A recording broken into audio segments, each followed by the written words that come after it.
Ouais. Bon, je te laisse faire présent. Ah oui, pendant les présentations. Pardon. On nous entend là? Oui. Donc là maintenant, on va avoir 3 présentations, Pascal Brisset, Yann Audet et Nicolas. Donc on va vous laisser le partage d'écran pendant que défilent les slides. Et puis ensuite, on les verra en plein écran. Donc, ok, on commence là.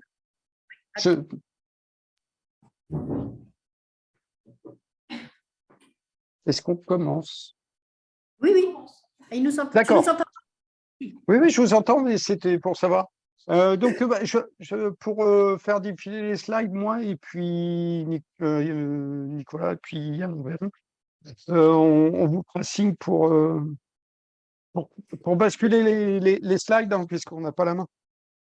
C'est bon?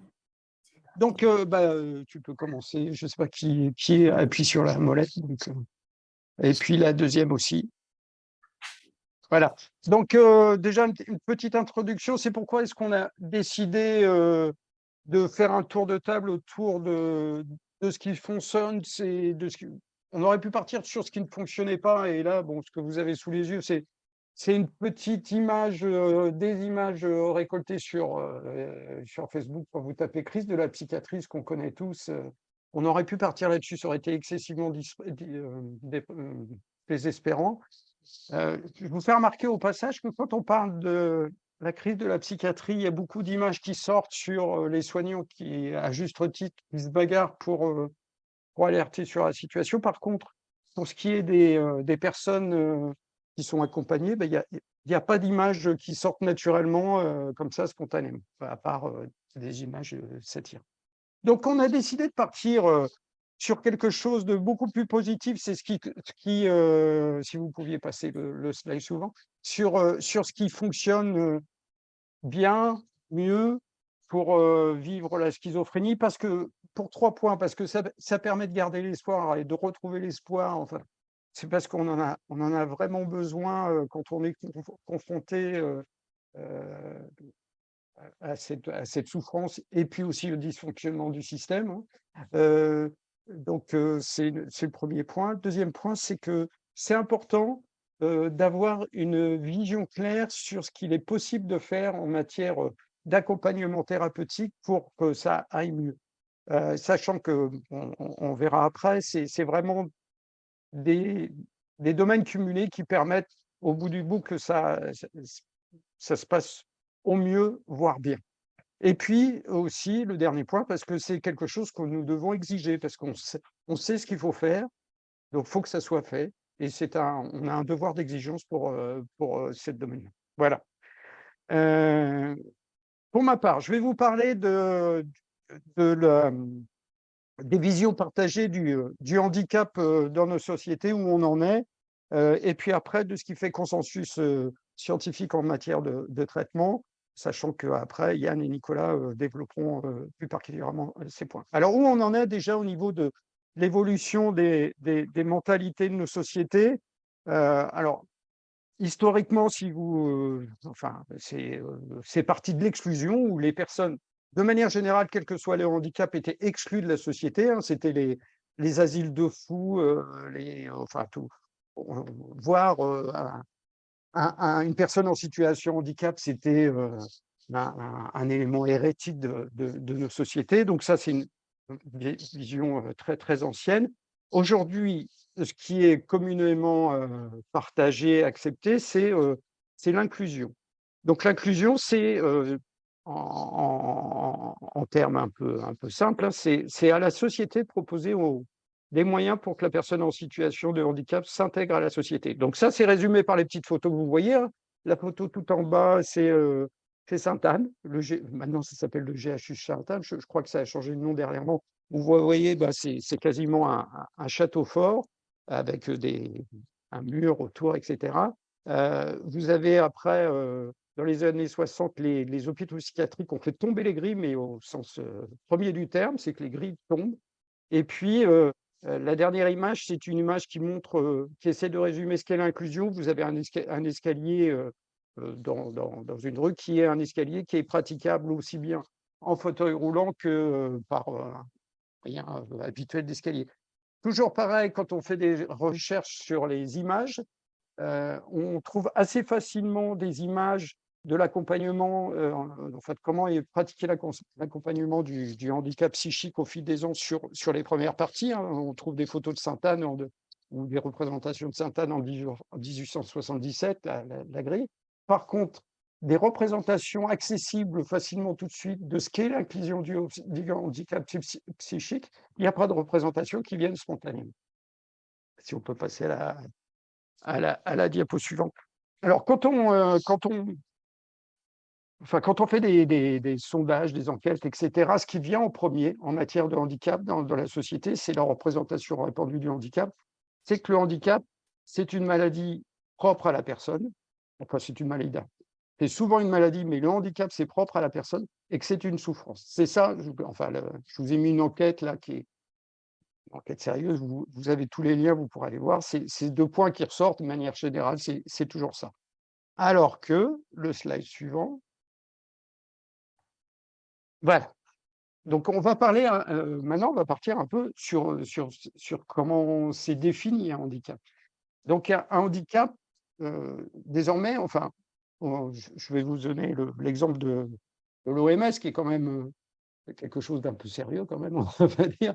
Le handicap, il n'est pas conceptualisé comme, une maladie, un problème à la personne, il est conceptualisé comme, les conséquences, d'une maladie ou d'un autre enfin de quelque chose de ce type-là, mais aussi de l'interaction avec les facteurs environnementaux et les facteurs personnels. Parce que pour vous donner un exemple très concret, je l'ai cherché, je me suis un peu creusé la tête, c'est typiquement si vous prenez le cas, vous avez une personne qui se coupe un doigt.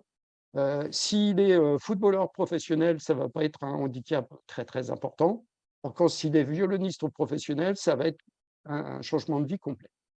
Voilà. Donc cette définition du handicap au niveau international, hein, c'est l'OMS, donc c'est ce qui normalement enfin, dirige tout ce qui est toutes les déclinaisons législatives par le monde. C'est ça le handicap tout de suite, c'est comme ça que c'est défini.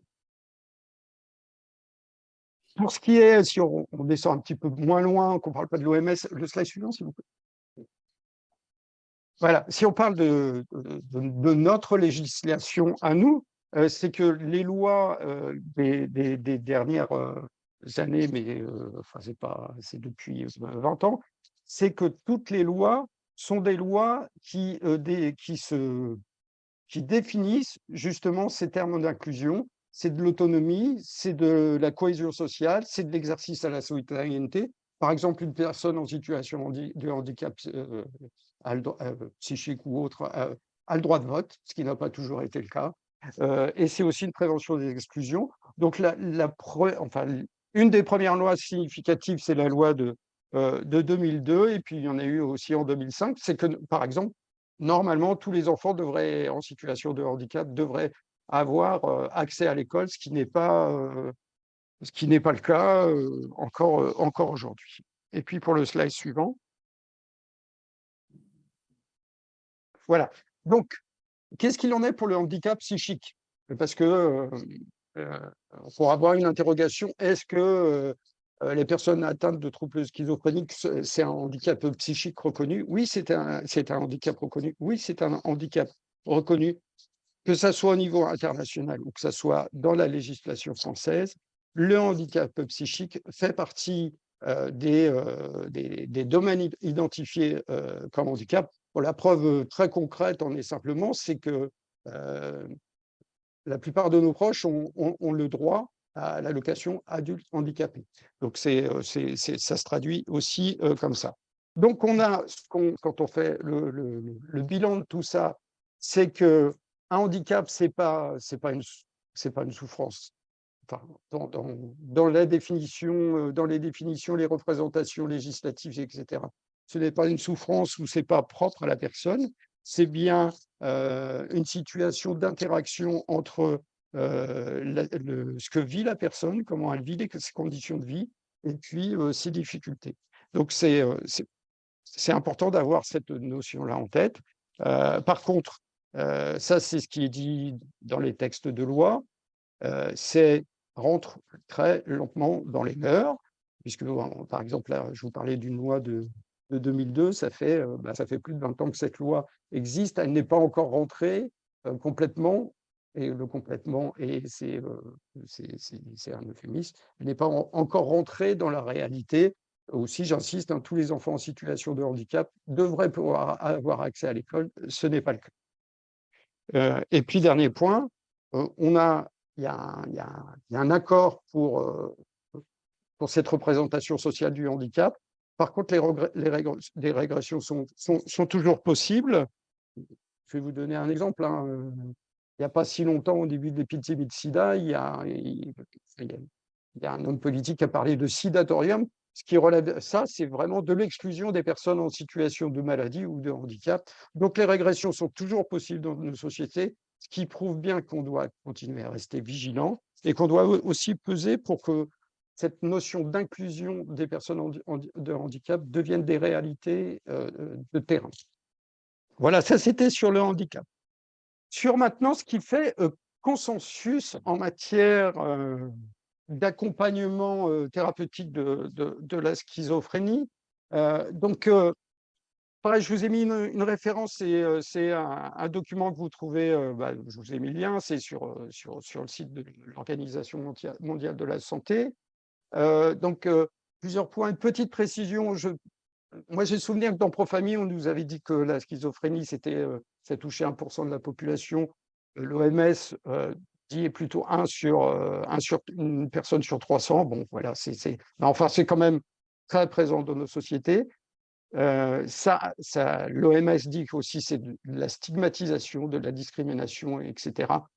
Et ça, c'est partout sur la planète et sans doute plus dans certains pays que dans d'autres.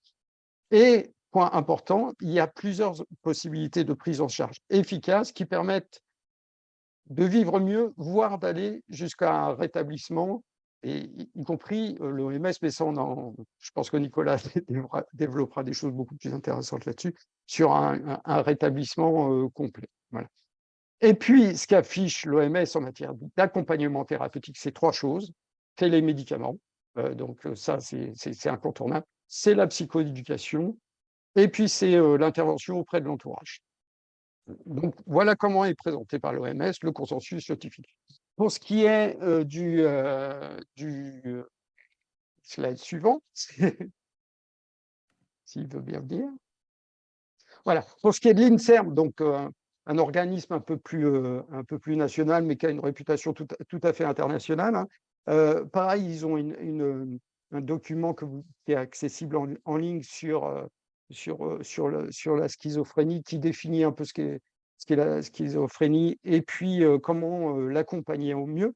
Pareil, ils insistent sur 3 domaines: les médicaments antipsychotiques, l'approche psychosociale, et puis le soutien et l'éducation de l'entourage avec, je ne sais pas si vous voyez, enfin, y compris, ils citent en tant que tel le programme Profamille et le programme BRAC.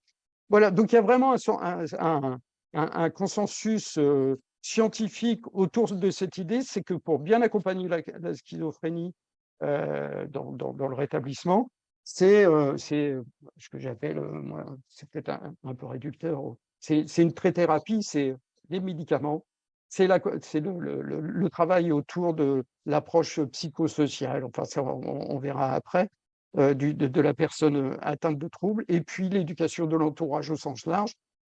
Et à mon avis, enfin, on se limite beaucoup en disant qu'il faut éduquer, entre guillemets, les parents, mais il y a aussi les milieux de travail, enfin toutes les communautés que peuvent pratiquer une personne. Voilà. Pour finir, moi, et ce sera peut-être une introduction pour le débat d'après. Donc, en fait, quand on se place dans une image, une personne qui est atteinte de troubles schizophréniques, c'est une personne en situation de handicap psychique. Et donc, ce qui est acté par nos sociétés, c'est que c'est l'inclusion qui doit être l'accompagnement de cette personne. L'inclusion, ça veut dire qu'une personne qui est atteinte de troubles schizophréniques, elle a le droit à un logement, elle a le droit à une autonomie financière, elle a le droit à un pouvoir d'agir sur son parcours de soins, sur sa sexualité, sur sa parentalité, sur le travail, sur ses études, etc. Enfin, il y a plein de domaines. C'est un droit, c'est accessible s'il y a de la réhabilitation, on en parlera, s'il y a des médicaments, s'il y a une éducation de l'entourage, mais ça veut dire aussi que pour nous, c'est une prise de risque. Je pense qu'il faut oser le dire comme ça. Je vais prendre l'exemple simple du logement. Le logement, avoir un logement pour une personne en situation atteinte de troubles schizophréniques, c'est un pari qu'on fait tous. C'est pas franchement, enfin, en tout cas, le point le, le- le plus important, c'est pas financier, puisqu'il y a l'âge, il y a les allocations logement, etc. C'est vraiment oser prendre le risque du logement, parce que ça veut dire qu'une personne va se retrouver dans son logement, va se retrouver sans l'accompagnement qui est parfois de la surprotection de notre part, d'aidants. Et c'est comment est-ce qu'on peut oser se prendre le risque en ayant la certitude que ce risque aussi sera partagé avec les équipes de soignants, avec les équipes aussi d'accompagnement psychosocial. Voilà. Je vais laisser la parole à c'est Nicolas, je crois, qui intervient après. Nicolas. Alors oui, je ne vous ai pas présenté, donc il y aura ouais, ça je le passe, parce que j'en reparlerai peut-être un peu plus tard. Donc sur le tour de table, il y a Nicolas qui doit intervenir sur la réhabilitation et Dr Yann Audet sur les effets très bénéfiques de Profile. Voilà. Je vais vous présenter forcément très rapidement ce que c'est la réhabilitation psychosociale. Là, la présentation, ce sera un peu près un quart d'heure, donc forcément, ce sera très partiel. Et puis, comme je ne peux pas tout mettre, c'est forcément un petit peu partiel aussi, donc mais ce qui me semblait le plus important. Et je ferai de toute façon à la fin pas mal de références, donc si vous souhaitez approfondir, il y aura de quoi faire. Donc, sur les grands principes, alors, déjà d'un auteur à l'autre, il y en a un nombre différent, certains mettent 8, d'autres 13, etc. Enfin, ça fait beaucoup. Là, je vous en présente certains, mais un des principes importants, c'est que chaque personne est différente, va avoir des points forts, des ressources et des difficultés qui sont différentes, va avoir des objectifs, des souhaits qui sont personnels, et donc on ne peut pas arriver avec juste une valise, une chose très formatée, et faire entrer les gens dans le cadre. Il faut adapter les choses pour que ça convienne à chacun et aller au plus près des besoins des personnes. Un autre principe, c'est l'autodétermination. C'est à la personne elle-même de pouvoir faire ses choix. Ça va aussi, c'est très en lien avec la notion d'empowerment, permettre à la personne de reprendre le pouvoir, d'avoir la main, de pouvoir faire les choix, que ce ne soit pas d'autres personnes qui décident à sa place, et notamment pas les soignants.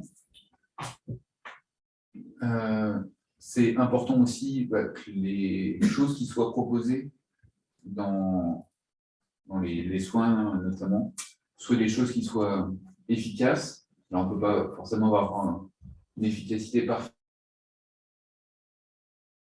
avec absolument tout le monde, mais en tout cas, c'est l'objectif qu'on devrait viser. On va proposer des choses qui ont été testées, mais nous-mêmes, en tant que soignants ou pour l'entourage en général, essayer de viser le fait d'obtenir des changements réels en vie quotidienne. Et puis, un des principes importants de la réhabilitation, c'est quand même l'espoir. L'espoir que les choses puissent s'améliorer, l'espoir de pouvoir atteindre ses objectifs, mener la vie telle qu'on la souhaite. Espoir que les choses puissent s'améliorer pour la personne qui est malade. Mais je pense que ces principes s'appliquent effectivement à la personne qui est malade, mais tout autant à leur entourage. Et notamment, on parlait tout à l'heure des relations de la commission pro-famille, où certaines personnes ont évoqué un petit peu les activités qu'elles ont. Et pour les aidants, le fait de pouvoir s'impliquer, de prendre aussi les choses en main, de participer par exemple à la commission des usagers, etc., ça peut être aussi une manière de reprendre le pouvoir et de faire bouger les choses pour faire en sorte que la vie des personnes qui souffrent de schizophrénie puisse réellement s'améliorer de manière concrète. Donc voilà, ça c'est les grands principes. Et un élément important, l'objectif de la réhabilitation, c'est vraiment le rétablissement. Je vais passer à la suivante. Donc le rétablissement, il va y avoir, encore une fois, suivant les auteurs, plein de définitions différentes. Je vous en propose une que je trouve assez complète, en tout cas qui permet de faire une vue d'ensemble. Il faut garder en mémoire que dans les études scientifiques, souvent, c'est beaucoup plus... il y a des critères plus fixes, c'est plus difficile de personnaliser, mais d'un point de vue pour nous, de ce qui va nous occuper aujourd'hui, si on personnalise les choses, l'idée c'est que le rétablissement, c'est chaque personne qui va juger elle-même établir les critères de ce que c'est pour elle être rétablie. Peut-être que tout le monde n'a pas forcément les mêmes objectifs, les mêmes centres d'intérêt, les mêmes critères. Donc, il faut pouvoir s'adapter aux choix de chaque personne. Et donc,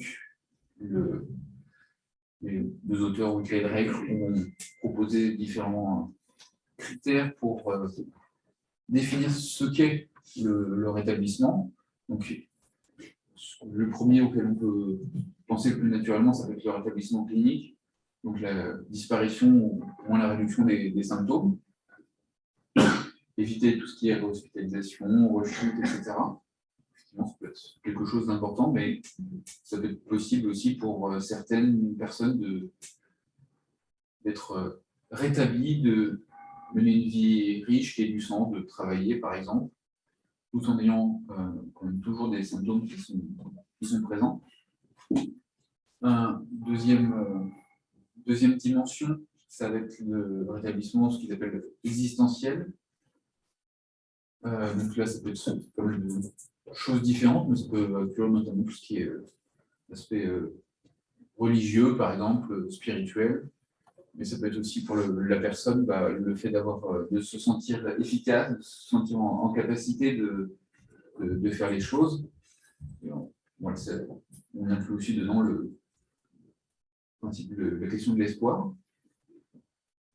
Il va y avoir aussi une autre dimension, le troisième, le rétablissement fonctionnel.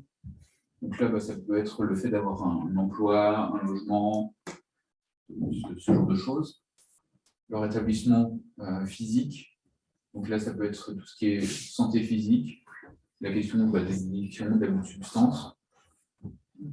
Et puis, c'est une dimension qui peut être importante, notamment parce que avec les traitements, il peut y avoir pas mal d'effets secondaires. Et donc, le fait de prendre soin de sa santé physique, c'est de faire du sport, par exemple. Ça peut être aussi une manière de gérer certains des effets secondaires. Et puis, c'est quelque chose à ne pas oublier, mais aussi au niveau santé physique, tout ce qui est santé sexuelle, ça peut être aussi une dimension importante qui va mettre en lien avec celle d'après, et qui est le rétablissement social, pouvoir être en lien avec d'autres personnes, avoir un réseau social, ça peut être dans le travail, réussir à s'impliquer avec ses collègues, être dans des associations, etc. Ça peut être avoir une vie amoureuse, et puis s'impliquer aussi en tant que citoyen. Pascal le disait tout à l'heure, mais le fait de voter ou de militer pourrait aussi rentrer dedans. Voilà, donc ça c'est un peu les grandes dimensions du du rétablissement. Ensuite, comment faire pour favoriser le rétablissement. Encore une fois, il y a plein de choses qui peuvent exister. Je vous en propose ici quelques-unes. Ça vous donne déjà une bonne idée de ce qui peut être fait. Donc, une des choses, ça peut être l'éducation thérapeutique. Donc, que ce soit pour la personne malade elle-même, réussir à mieux comprendre sa maladie pour réussir à mieux la gérer. Et puis, le programme Profamille aussi pour l'entourage, on sera dans cette même logique. Il va y avoir tout ce qui est remédiation cognitive, donc là, on pourra travailler par exemple sur la mémoire, l'attention, pour aider. Le but, ce sera d'aider la personne à avoir aussi les capacités cognitives de réaliser ses projets. Effectivement, si le but c'est de travailler, mais que c'est compliqué de se concentrer plus de 20 minutes ou une demi-heure, peut-être que l'activité professionnelle ne sera pas possible. Par contre, si la personne arrive à se concentrer davantage, peut-être que ça pourrait. Il va y avoir aussi l'entraînement aux habilités sociales, l'établissement, le fait d'être en lien avec les autres, c'est quelque chose d'important.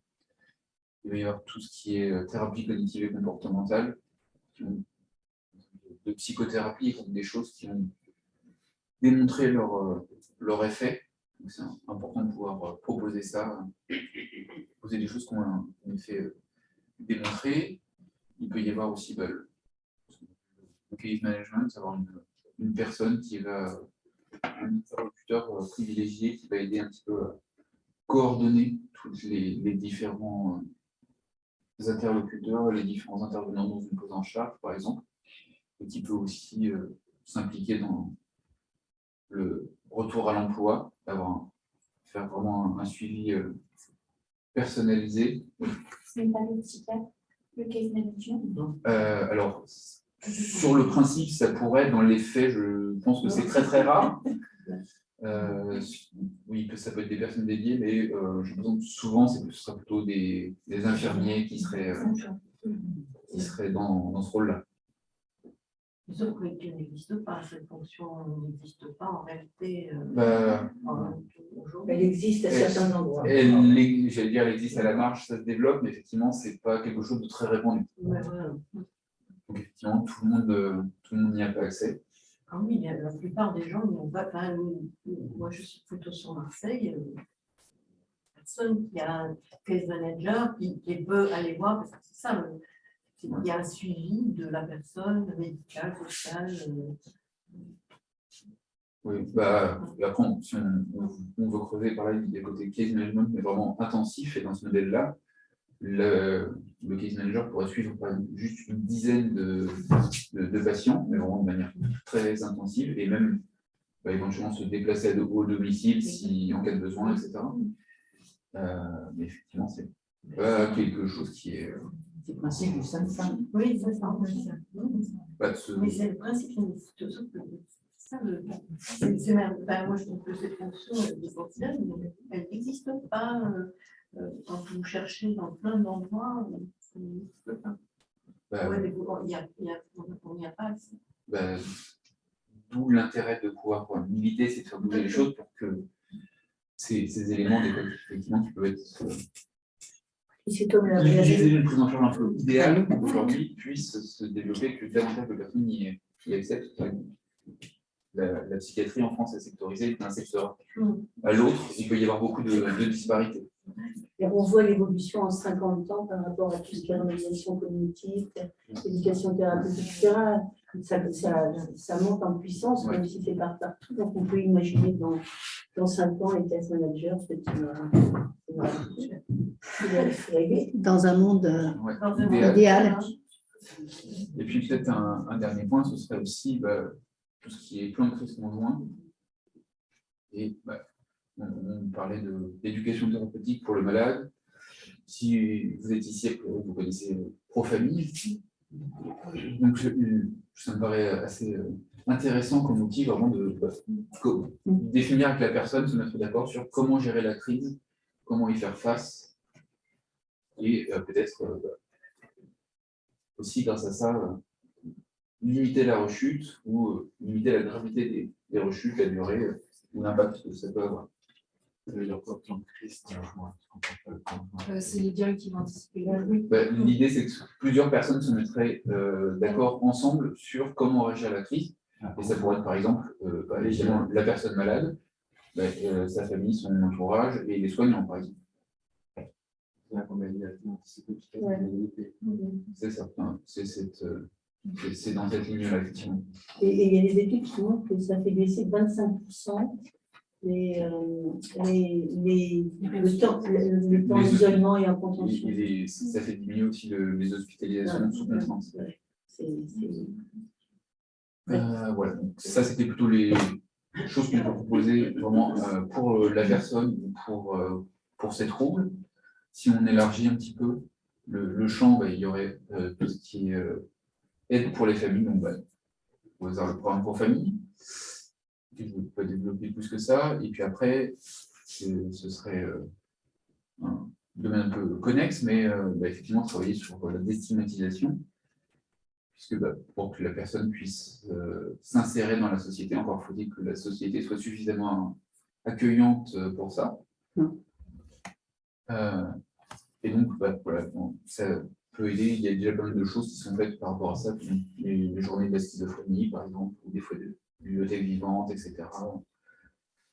Des films qui sortent, des artistes qui prennent position, etc. Donc, ça y contribue aussi. Voilà.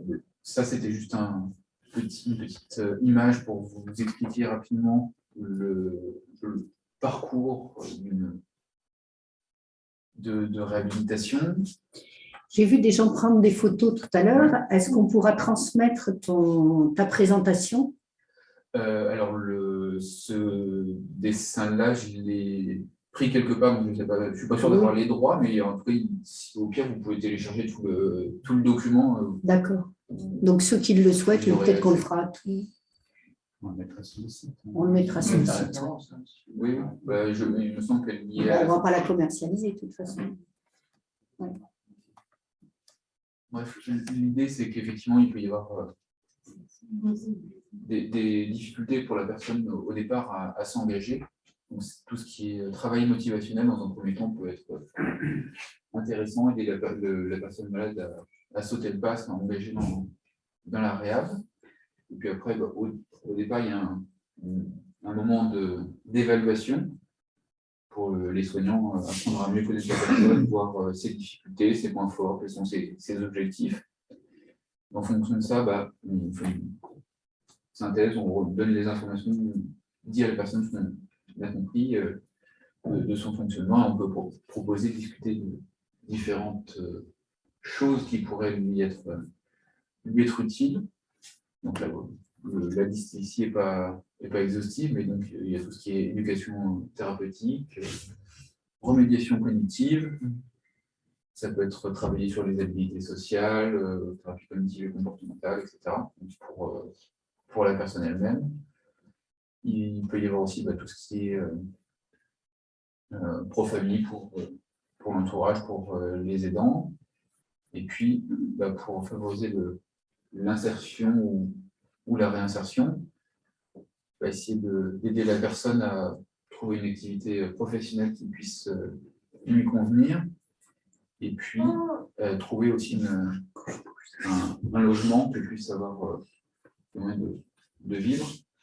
Certains, notamment pour le logement, vous mettrez peut-être ça parmi les premières étapes, dans le sens où c'est quand même difficile de se projeter, de construire un projet si on n'a pas de logement, si on n'a pas de revenus pour, par exemple, on ne sait pas où dormir, ni si on va pouvoir manger aujourd'hui. Peut-être que construire un projet professionnel, c'est pas la priorité. C'est un peu là-dessus, moi, que je voulais rebondir, c'est-à-dire que voilà, tous ces schémas qui sont ordonnés, en fait, il faut admettre que c'est vraiment à la personne concernée de réorganiser son propre parcours. Oui. C'est-à-dire qu'il faut vraiment que les personnes qui sont en soutien acceptent l'idée que le pilote, c'est le patient, et qu'il va mettre les outils de sa réhabilitation dans l'ordre qu'il souhaite, lui. Oui. Voilà. Parce qu'on a toujours quand même un peu tendance à être académique, c'est-à-dire à faire des schémas descendants. Voilà ce que je pense pour vous qui va être bien. Et en pratique, la réhabilitation, elle se fait dans le désordre. Voilà.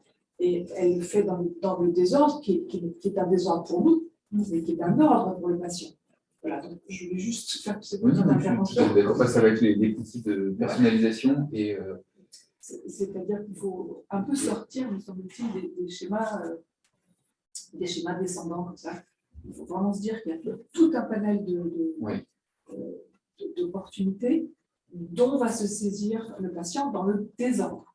Et que toutes les équipes qui sont en soutien, elles doivent accompagner, elles doivent avoir la souplesse et la compétence pour accompagner ce désordre. Et pour ce qui me concerne, je trouve qu'on est quand même beaucoup dans encore une fois, des approches très techno et qu'on ne s'intéresse pas beaucoup au dire des patients. C'est-à-dire, moi, ce qui me semble, c'est que ce qui serait très, très intéressant, c'est d'essayer d'aller chercher auprès des patients rétablis, entre guillemets, ce qui les a aidés, quand et pourquoi. Voilà. c'est Super intéressant comme témoignage.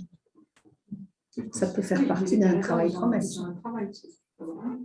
Mais là, l'idée, en tout cas, L'idée de faire remonter du vécu des patients rétablis, ce qui a été porteur, utile, etc. Et de mon point de vue, on verrait sortir des choses un petit peu différentes. Voilà, en tout cas, là, l'idée, c'est que c'est aussi c'est pas linéaire, c'est vraiment une boucle. On peut, bien sûr. mais après, sur le côté des organisateurs, parce que un ordre différent pour chacun, on va dire ça comme ça. Oui. Voilà. Ensuite, sur les effets, donc, méta-analyse en 2013 qui a retrouvé à peu près une personne sur 7 souffrant de schizophrénie qui se rétablissait. En 2023, une nouvelle méta-analyse retrouvait plutôt 1 sur 5. L'idée au travers de ça et au travers de ces études-là, c'est que d'un endroit à l'autre, donc ça c'était à l'international, il y a une disparité importante dans le niveau de rétablissement des personnes. Donc, c'est-à-dire qu'il y a des endroits où ils sont plus efficaces qu'à d'autres. L'intérêt de cette idée-là, c'est que on peut s'en inspirer, essayer d'améliorer les choses pour que le taux de rétablissement continue à s'améliorer. Donc, il y a encore beaucoup de travail. C'est là que l'aspect militant peut être important et intéressant. Et puis, ne serait-ce qu'avec cette idée-là, c'est encore une fois l'idée de l'espoir. C'est quelque chose qui est possible par rapport à la vision d'avant, où certains voyaient ça presque comme une sentence, quelque chose de définitif.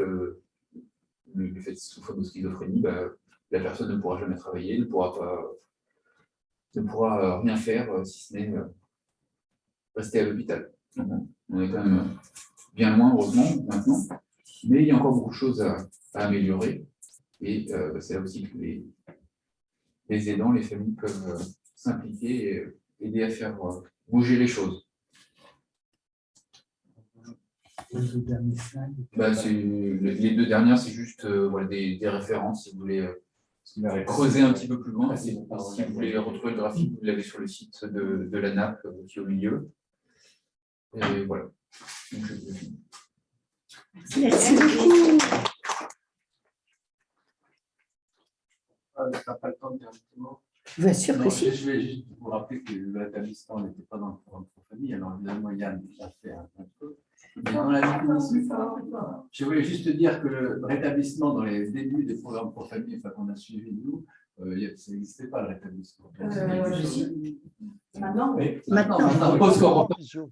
On Yannick, entend en visio. je voulais juste dire, c'était que sur les. Moi, ce qui me paraît. En tout cas, je voulais avoir votre sentiment pour des proches rétablis. C'est que dans la liste que tu as faite là, moi, il y a un événement très important qui est le choc. Comme au début de la maladie, vous savez, on dit il y a un événement de l'amoureux, qui a déclenché la première crise. Le rétablissement, c'est 15 ans après de déni de la maladie, même si pour sortir d'hôpital, il va accepter toutes les maladies. Je veux dire, bien sûr, je suis malade. Tu peux te lever, Nicolas ? 50 fois. Donc, un jour, il y aura un vrai déclic, quoi, qui peut être dû à. Là, c'est pour un infirmier, quand il, je sais pas quoi, il dénie la maladie, puis l'infirmier a chanté déni, déni, déni, déni. Et là, notre fiston, il a dit bah, pourquoi tu chantes tout ça? Et ça a été la première fois qu'il a vraiment compris qu'il était malade. Hein. Et alors qu'avant, c'était toujours uniquement pour sortir, pour pouvoir partir à l'étranger, pour pouvoir. Voilà. Et ça, je ne sais pas si vous avez ça pour ceux qui sont rétablis. Mais moi, c'est très clair dans ma tête qu'il y a deux chocs dans la maladie, l'entrée dans la maladie et la sortie du rétablissement. C'est plein de espoir. Oui. Plein d'espoir. On va passer la parole à Yann, peut-être. Pascal, tu veux dire quelque chose? Non, mais on va passer. Non, on laisse Yann parler. C'est Yann qui parle. Voilà. Oui, mais c'est- Il a le partage d'écran. Voilà, vous avez bien. Bonjour, bonjour à tout le monde. Vous avez bien mon partage d'écran? Ça se voit bien? Nous, on l'a, Non, mais non. il n'est pas à l'écran, mais on va y arriver. C'est comme le son, Oui, donc j'attends un petit peu alors. option d'affichage.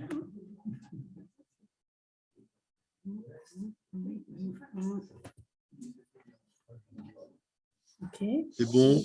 Donc le son passe en tout cas, vous m'entendez? Oui, c'est déjà bien. La recopie d'écran. Vous- Ceux qui sont à distance me voient? Voient le partage d'écran? Tout à fait. D'accord. Oui,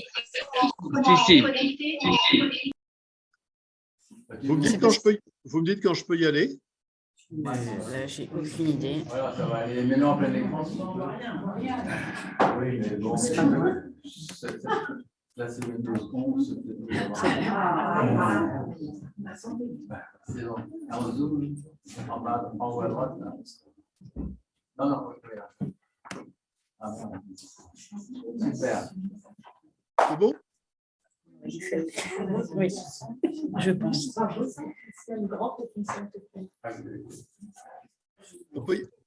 On peut y aller pour la salle, si vous voyez bien? Oui, parfait. Très bien. Alors, donc, Pascal m'a demandé de donner quelques résultats justement sur ce qu'on avait avec le programme Pro-Famille. Donc, d'abord, Pro-Famille, comme son nom l'indique, c'est un programme qui a été conçu à l'origine pour les familles, pour réduire leur souffrance. Et la souffrance, elle va être liée à quoi? Elle est liée souvent à la souffrance du malade qui va se répercuter chez les aidants, qui souvent vont essayer de faire, mais comme la schizophrénie, c'est compliqué, à la fois, il faut comprendre le trouble, et en même temps, quand on commence à souffrir, on a un haut niveau d'émotion exprimé, donc on est fatigué, et on va transmettre ce niveau d'épuisement au malade, et on va avoir une sorte de cercle vicieux avec un état de ce qu'on appelle d'impuissance apprise. Donc ça, c'est un modèle qui vient de modèle de la dépression, qui montre que lorsque quoi que vous fassiez, ça ne marche pas, au bout d'un moment, vous n'arrivez plus à faire. Et la souffrance le malade lui-même, le fait qu'il souffre, ça va amener des hospitalisations et des tentatives de suicide. Et puis le fait que l'aidant souffre, ça va amener aussi, et c'est ce qu'on voit, des problèmes de santé et d'arrêt de travail chez les aidants. Alors cette souffrance dans la schizophrénie, chez les aidants, elle est anormalement élevée, puisqu'elle touche 52% des aidants. C'est quand même, enfin, c'est énorme. Donc elle est mesurée avec une échelle qui mesure l'état dépressif et qui est une échelle qui est largement utilisée dans la population générale dans différents domaines. Et il y a un bel article dans une grande revue internationale de médecine qui est le JAMA, qui a en 2020 qui a recensé plus d'1 demi-million de personnes dans différentes études pour lesquelles il a utilisé cette échelle. Et on montre qu'on a au-dessus de 16 à cette échelle, c'est-à-dire que c'est quand nous on dit que les gens sont déprimés, il y a des complications cardiovasculaires, infarctus, AVC. Donc c'est très bien documenté que dès que vous avez un taux au-dessus de 16, votre risque d'avoir des accidents cardiovasculaires pour vous sont élevés. Or, c'est 52% des familles qui viennent à Pro-Famille qui ont ce taux-là. Donc ça, c'est vraiment l'idée. Il faut faire quelque chose parce qu'un aidant qui se retrouve avec un AVC va plus être beaucoup aidant. D'abord, sa qualité de vie va encore plus se détériorer. Il va plus être très aidant et ça va encore être plus grave, même pour son proche. Alors, pourquoi je dis que c'est beaucoup, ces 52%? C'est que si on compare dans des études en population générale, le nombre de gens, parce que forcément, on peut avoir des gens qui sont en souffrance pour des tas de raisons. Et en instantané, dans la population générale, on est entre, on va dire, 11 et 27% de gens qui ont au-dessus de 16. C'est 52% dans la schizophrénie.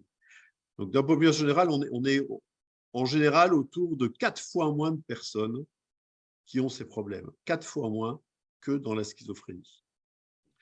Alors, dans les gens qui viennent au programme Pro-Famille, c'est qui les gens qui viennent dans les programmes Pro-Famille? Tous ceux qui font le programme le savent, essentiellement les mères, un peu plus les pères, et puis bon, un certain nombre de conjoints, de frères et sœurs, d'ailleurs plutôt les sœurs que les frères, c'est comme pour les parents, il y a une prédominance féminine, et puis des enfants majeurs, des malades aussi. Et si on regarde les niveaux de souffrance justement de ces différentes catégories, vous avez donc ceux qui souffrent beaucoup, c'est les mères, le conjoint aussi, puis les sœurs et puis les frères et pères. Alors, les enfants moins, pourquoi les enfants moins? Parce que c'est des enfants qui ont probablement souffert à un moment donné, étant plus jeunes, étant mineurs.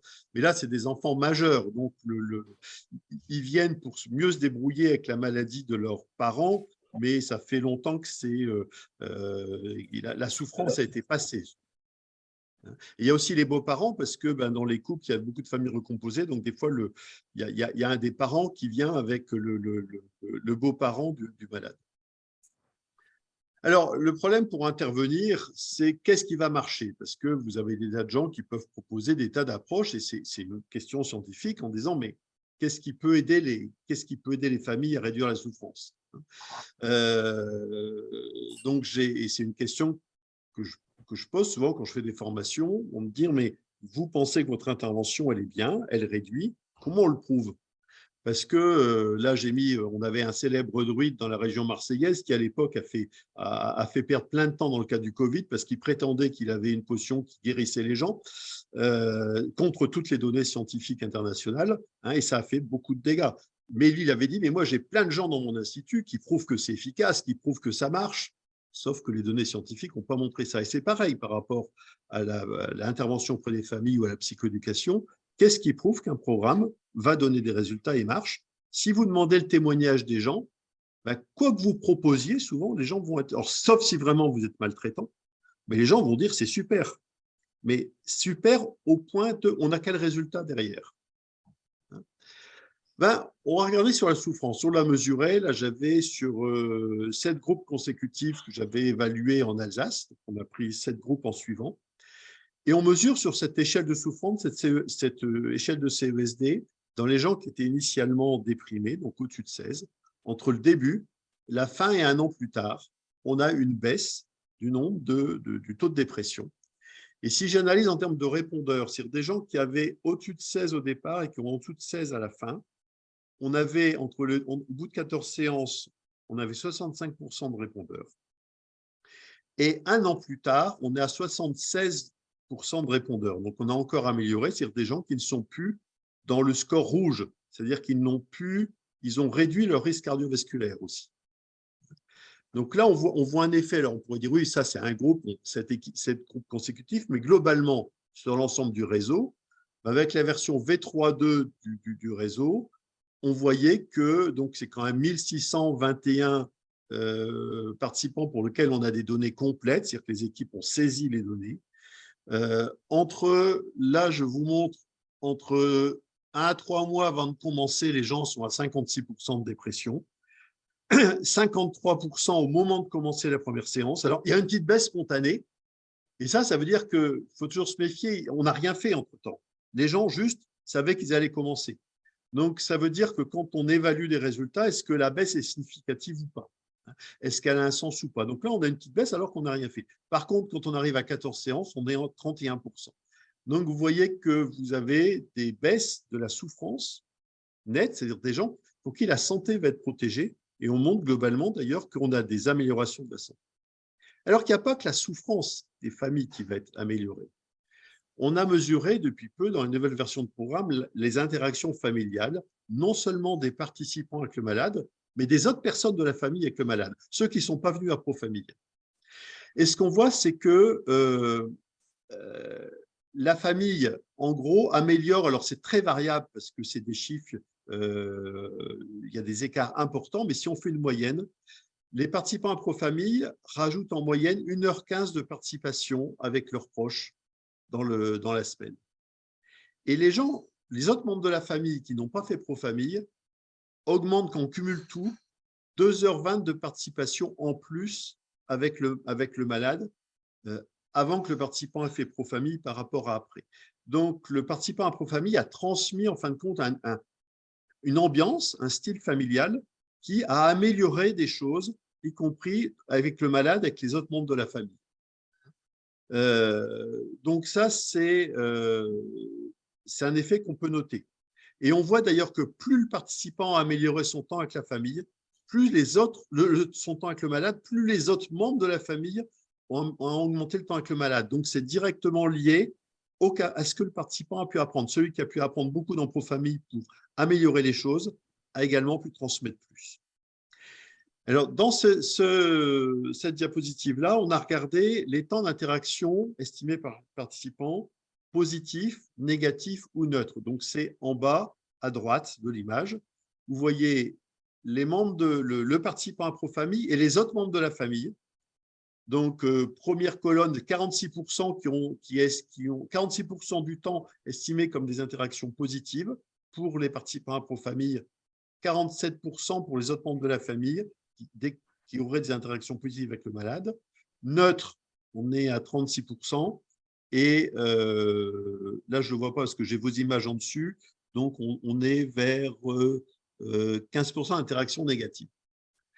On regarde ce qui se passe entre avant et après Profamille, et on regarde les changements. Eh bien, on voit pour que les participants une grosse augmentation des interactions positives avec le malade et une diminution des interactions négatives et neutres. Et on le voit aussi pour les autres membres de la famille qui n'ont pas fait Profamille, qui ont plus d'interactions positives, à un moins fort degré, bien sûr, mais plus. Et ce qui est intéressant, c'est qu'il y a une corrélation, c'est-à-dire plus quelqu'un de la famille, plus le participant a une interaction positive avec le malade, plus les autres membres auront des interactions positives avec le malade. Et donc ça nous a fait réfléchir, d'ailleurs, sur les versions, la nouvelle version en cours, sur comment on peut amplifier ce facteur, comment on peut faire qu'il y ait une répercussion encore plus grande de ce que les participants apprennent vers les autres membres de la famille. Alors, donc on a vu amélioration de l'humeur des participants, donc réduction de leur souffrance, amélioration des interactions positives avec le malade, transmission de ce savoir-faire aux autres membres de la famille avec le malade, et le malade lui-même, quels effets? Est-ce que le malade va mieux? Est-ce qu'on a des interactions positives, mais est-ce que ça va mieux? Est-ce qu'il a moins besoin d'être hospitalisé? Est-ce qu'il souffre moins? Alors, on avait vu donc sur des participants qui avaient été réévalués à 1 an et à 2 ans, il y a une échelle, on leur demande par rapport à avant Profamille. Est-ce que vous jugez que l'état de souffrance et l'état global du malade est beaucoup amélioré, nettement amélioré, légèrement amélioré, neutre, légèrement aggravé, nettement aggravé, beaucoup amélioré? On leur demande sur l'état global du malade, sur la souffrance du malade, sur les signes de maladie, sur le handicap. Donc, là, j'ai considéré comme, pour que ce soit en vert, il faut qu'ils disent beaucoup ou nettement. On considère que si c'est un peu, ben c'est comme s'il n'y a pas de changement. Enfin, on a fait un biais exprès dans l'interprétation pour dire quand les gens disent vraiment que ça joue. Et en rouge, on a mis quand c'était beaucoup, nettement ou légèrement aggravé.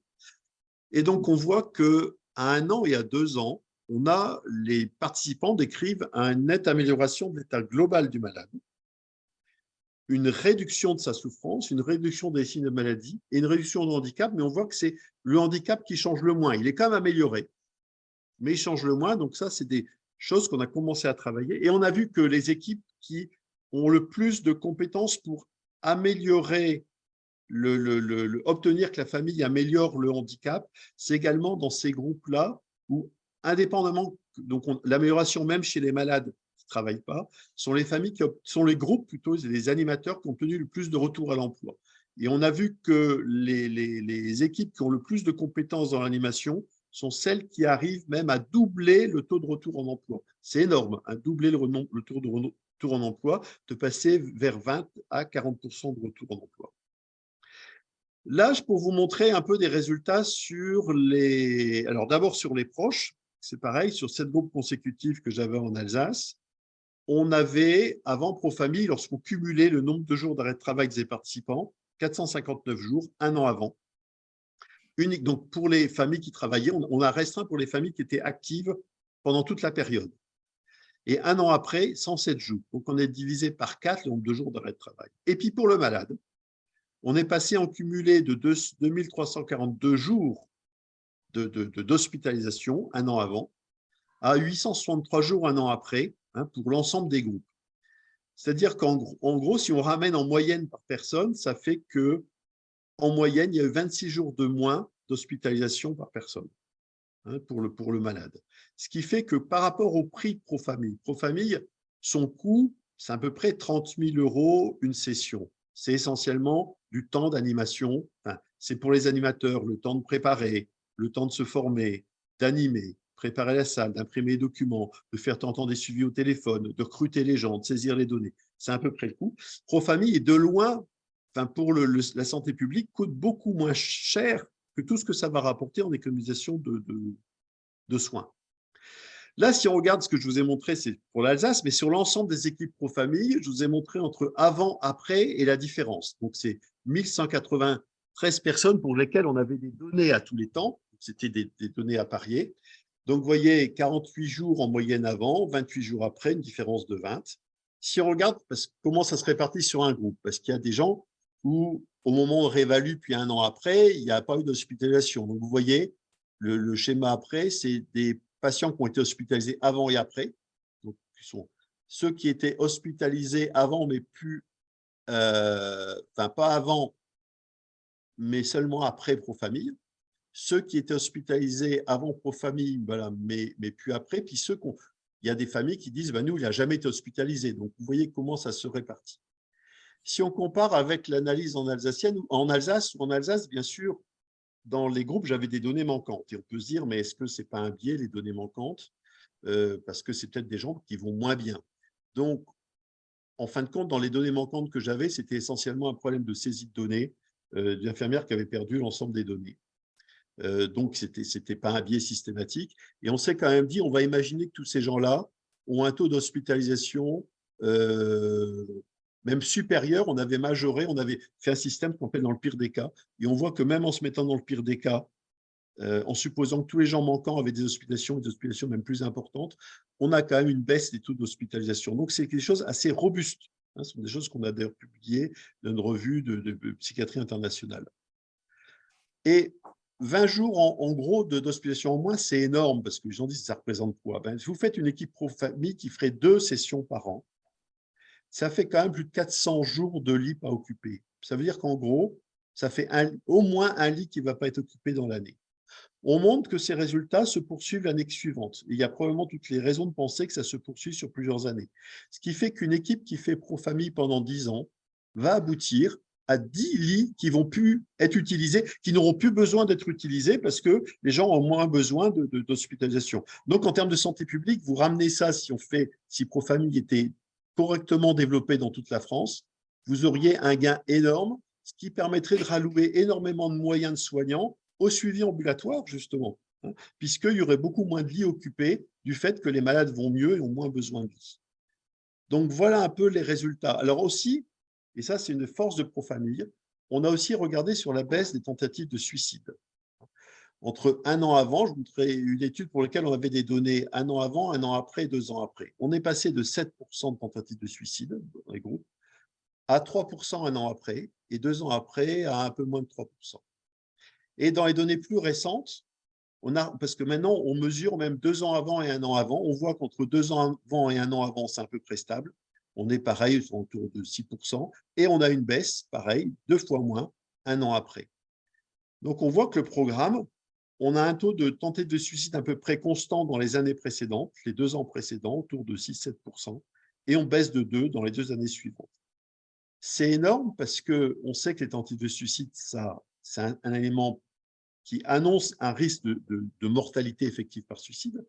Et puis, les tentatives de suicide, ça montre comme la souffrance du malade. Et puis, les tentatives de suicide, c'est ça coûte cher et c'est des fois des séquelles. Il ne faut pas oublier qu'il y a beaucoup de séquelles traumatiques, des gens qui se défenestrent. Ensuite, vont rester handicapés, non seulement le handicap psychique, mais le handicap moteur qui va rester pendant longtemps. Pro-Famille, c'est le seul programme dans tout ce qui existe dans le monde, dans les programmes psychoéducatifs, où le fait de former la famille va réduire les tentatives de suicide des malades. Il faut le souligner parce que les gens disent c'est bien de faire. Nous, on a quelque chose de réellement efficace et on a du mal à se faire entendre que le programme tel qu'il est, ça réduit réellement les risques de mortalité aussi chez le malade. Il faut vous donner que les résultats qu'on avait les derniers, c'était en plein Covid. Donc, Pro-Famille, même dans cette période-là, a pu avoir son utilité. Alors, ces résultats, bien sûr, c'est des résultats globaux. On montre qu'il y a un effet équipe. On a regardé, par exemple, dans des équipes qui avaient suffisamment de sessions, quels étaient leurs taux moyens d'amélioration de l'humeur des familles en haut et l'amélioration médiane. Et on voit qu'il y a des équipes qui arrivent à améliorer 25% des gens qui sont déprimés ne le sont plus à la fin, alors qu'il y en a d'autres qui sont à plus de 70%. Alors on dit c'est normal, ça peut dépendre des groupes, mais là c'est la moyenne pour chaque équipe. Et on montre que c'est une répartition qui n'est pas liée au hasard, c'est-à-dire qu'il y a un effet équipe. Il y a des équipes qui respectent mieux le programme, qui ont plus de compétences et qui obtiennent de meilleurs résultats. Pareil dans les absentéismes. Vous voyez que c'est le schéma en bas. Il y a des équipes qui, en médiane, n'ont pas d'absents dans leur groupe, alors qu'il y en a qui en ont, en médiane, sans arrêt beaucoup. Et on voit que ce sont des effets de compétences. Et c'est ce qu'on essaye de faire dans le réseau actuellement, dans les améliorations de programme. Comment on fait pour que toutes les équipes arrivent au même niveau de compétence? C'est-à-dire quand une famille s'engage à un endroit, elle s'engage avec une équipe qui maîtrise bien. Alors bien sûr, si elle ne maîtrise pas bien, il y a quand même des résultats. Mais on se dit c'est dommage, parce que les familles vont y passer du temps. Donc, comme ils vont y passer du temps, comment on garantit? C'est comme quand vous faites opérer, vous préférez être opéré par un bon chirurgien que par un chirurgien qui a moins l'habitude. Donc, c'est tout un effort qu'on a, qui est très difficile à faire passer dans le point de vue culturel en psychiatrie, qu'il y a vraiment un problème de compétences techniques et qu'animer un programme, ça ne s'improvise pas, ça demande maîtrise de beaucoup de techniques. Et c'est ce qui fait, nous on voit qu'en certains endroits, il y a des gens qui ont mieux profité que d'autres du programme, des fois, pour un problème de compétences d'équipe. Et donc, on est en train d'essayer d'améliorer ça pour essayer d'amener tout le monde aux compétences les plus fortes. Alors, Pro-Famille, on dit, oui, ce n'est pas pour tout le monde. Alors ça, c'est toujours un truc qu'on nous dit qui est faux, mais vraiment qui est faux dans tous nos chiffres. Là, je vous montre comment le taux, on dit Pro-Famille, il faut que des gens qui aient fait des études supérieures. On a quand même 36 ou 38% des gens qui viennent à Pro-Famille qui sont ouvriers ou employés, par rapport à la répartition de population générale. On voit que ces gens-là, profil de droite, ils ont tendance à avoir des taux de dépression un peu plus élevés que le reste de la population. Ce sont des mesures qu'on a faites récemment. Et quand on voit l'amélioration de leur dépression, c'est les barres en vert, vous voyez qu'elles sont légèrement supérieures aux autres. Donc, le fait qu'ils participent améliore autant, voire plus que les autres, leur humeur. Et c'est pareil, c'était des groupes en bas qui ont tendance à avoir leurs proches qui est plus hospitalisés. Alors, c'est assez proche avec les plus. Et si vous voyez en jaune, c'est le nombre de jours d'hospitalisation qui est réduit, et bien, vous voyez que ça leur profite autant. Donc, ce programme est autant profitable quel que soit le niveau de formation des gens, contrairement à ce que dans certains milieux branchés, des gens se disent « oui, mais Pro-Famille, c'est fait que pour des gens comme nous qui avons fait des études supérieures ». C'est complètement faux. Alors, ce qu'on voit aussi, c'est qui vient à Pro-Famille. On demande aux gens « mais qui vous a adressé ?» Et dans moins d'un tiers des cas, c'est l'équipe soignante qui suit le malade. Et ça, c'est un scandale. Parce que les familles ne sont pas forcément au courant de ce qui existe. Les équipes soignantes, elles doivent l'être. C'est leur mission, en plus c'est diffusé partout. Moins d'un tiers. Et parce que on ne dit pas aux gens qu'il y a un programme pour famille, que ça serait bien.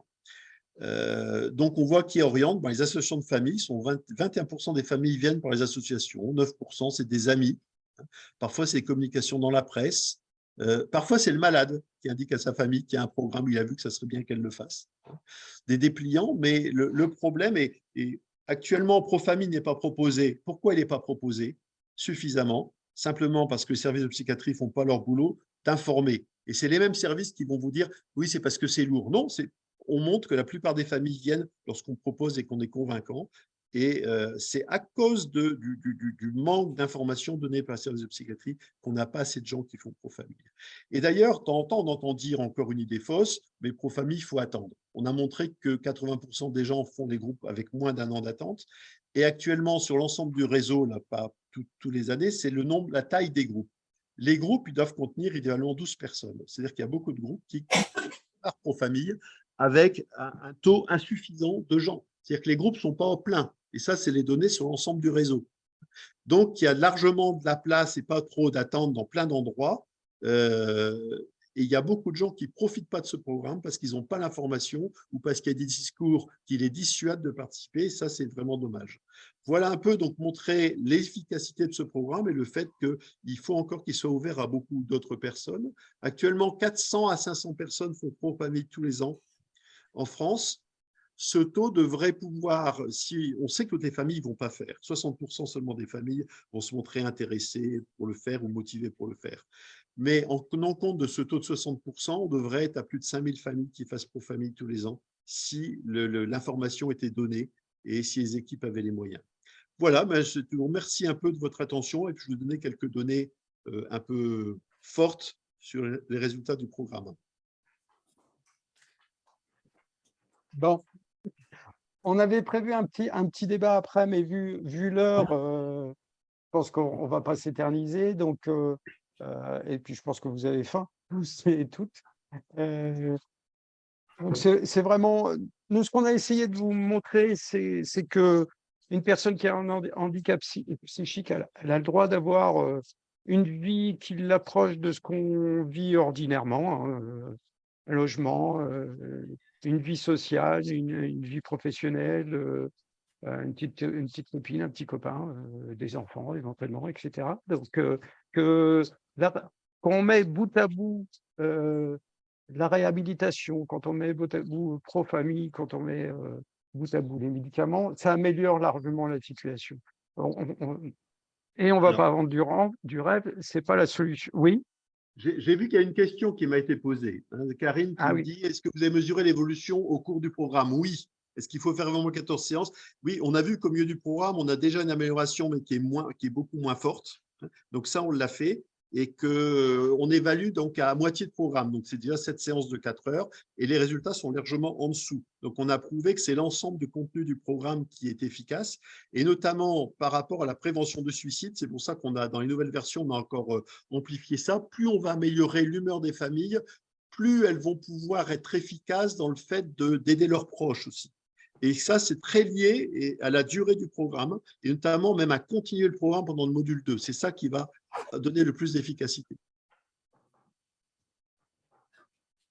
Il y a plein d'outils différents en les mettant en place. Il y aura d'autant plus d'effets.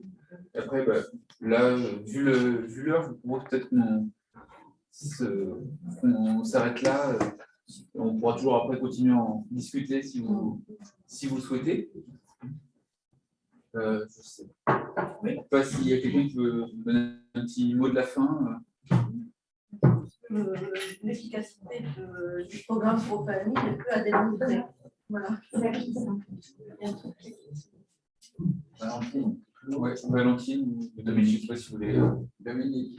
C'est un petit mot de la fin. Un petit mot de la fin. Dominique.